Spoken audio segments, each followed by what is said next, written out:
బ్రహ్మోత్సవం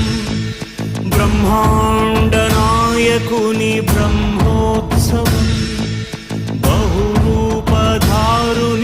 బ్రహ్మోత్సవం శ్రీభూసతులతో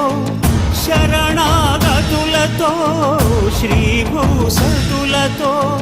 శరణాగతులతో 7 కొండల పైన చక్కగా